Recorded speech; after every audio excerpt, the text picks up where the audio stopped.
চলো আজ একসাথে আড়ং সেল থেকে কেনাকাটা করতে যাই। প্রথমে একটা রিক্সা নিয়ে আকাশ বাতাস বাগান বিলাস দেখতে দেখতে চলে গেলাম আড়ং তেজগাঁ আউটলেটের ক্লিয়ারেন্স সেল জোনে। ভেতরে ঢুকে প্রথমে দেখছিলাম এই টেবিল কোস্টার গুলা, যেগুলোর দাম ছিল 50 থেকে 60 টাকা। এরপর চলে গেলাম ব্যাগের সাইডে, যেখানে বিভিন্ন ভ্যারাইটি পার্টস বিক্রি হচ্ছিল 500 টাকার মধ্যে। কিন্তু সত্যি বলতে ব্যাগগুলোর কোয়ালিটি খুব একটা ভালো ছিল না। এই ব্যাগটার দাম ছিল 1350 টাকা। এরপর দেখছিলাম কিছু কুশন কভার, এগুলোর দাম ছিল 250 থেকে 300 টাকার মধ্যে।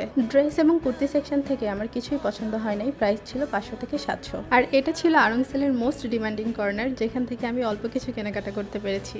আমার কেনাকাটা তোমাদের দেখাচ্ছি, তার আগে চলো একটু আউটলেটের ভেতর থেকে ঘুরে আসি। আউটলেটে সেল ছিল খুবই লিমিটেড আইটেমের উপর, কারণ প্রথম 2-3 দিনেই মোটামুটি স্টক শেষ।